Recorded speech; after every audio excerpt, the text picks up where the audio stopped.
หลังจากที่ว่ามุ้ยไปส่งลูกอยู่โรงเรียนแล้วเนาะทุกคนสิ่งที่มุ้ยจะเฮ็ดนั่นก็คือเอารถถีบน้อยเนาะเตี้ยนตรงหรือว่าเป็นรถถีบไฟฟ้านะทุกคนแล้วก็จะเตรียมออกไปเก็บผักตำนินเนาะหรือว่าเป็นผักตำลึงอยู่ตามห้วยสาธารณะเนาะเฮาก็เตรียมแบบถุงพลาสติกแล้วก็มิดตัดไปพร้อมเนาะตั้งแต่มุ้ยเฮ็ดคลิปเนาะทุกคนจะเข้า1 ปีแล้วทุกคนยังบ่ได้ถามทุกคนเลยว่าทุกคนเนาะติดตามมุ้ยจากจังหวัดใดแน่เนาะทุกคนหรือว่าอยู่บ้านใดเมืองใดหรือว่าแข่งใด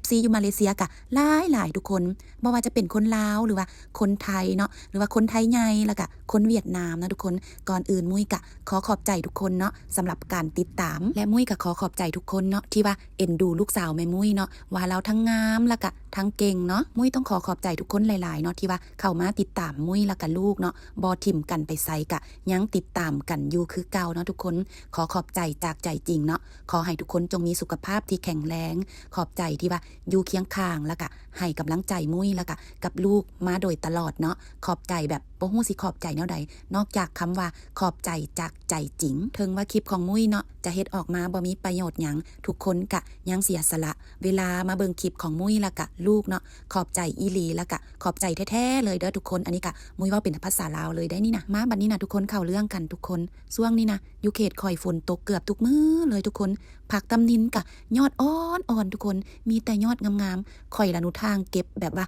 ม่วนเลยทุกคนเสียดายบ่มีหมู่มาเก็บผักตำนินนำนะทุกคนบ่ซั่นกะสิเก็บตำนินไปแล้วก็ล้มม่วนหัวกันไปนะทุกคนคนในต่างแดนเวลาเจอกันนี่โอ้ยเว้ากันแบบม่วนซื่นขนาดเลยทุกคนยืนเก็บผักไปมากับมีหมู่คนจีนเนาะทุกคนเพิ่นย่างเล่นเพิ่นกะมายืนล้มกับข่อยนะทุกคนเพิ่นก็ถามว่าผักอันนี้กินได้หวาแล้วก็รสชาติผักอันนี้เป็นแนวใดล่ะเจ้าเอาไปเฮ็ดหยังกินเพิ่นถามข่อยแนวนี้เนาะแล้วข่อยก็ตอบเพิ่นว่าข่อยเอาไปลวกบ่ซั่นก็เอาไปคั่วใส่หมูข่อยว่าส่วนหลายข่อยจะเอาไปลวกหลายกว่าบ่ซั่นก็เอาไปผัดข่อยว่าเพราะว่าผักตัวนี้มันเฮ็ดกินได้หลายอย่างพอล้มกันไปกันมาหมดส้มทุกคนเข้าไปกัดในดากข่อยโอ้ยเป็นตังหัวขนาดเลยทุกคนนี่ทุกคนผักตำนินน่ะได้บักหลายๆเลยทุกคนอันนี้ก็สิกินคนเดียวเนาะจะเก็บเฉพาะ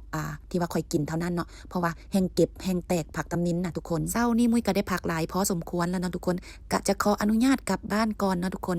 ถ้าผู้ใดมักข่อยที่ว่าเฮ็ดคลิปออกมาแบบนี้ก็อย่าลืมกดไลค์เป็นกำลังใจให้ข่อยเนาะเฮ็ดคลิปออกมาให้พวกเจ้าได้เบิ่งกันนะเด้อทุกคนฝากขอบใจทุกคนหลายๆเนาะที่ว่าเข้ามารับชมคลิปของมุ้ยเฮ็ดออกมาคลิปนี้ขอลาไปก่อนเด้อ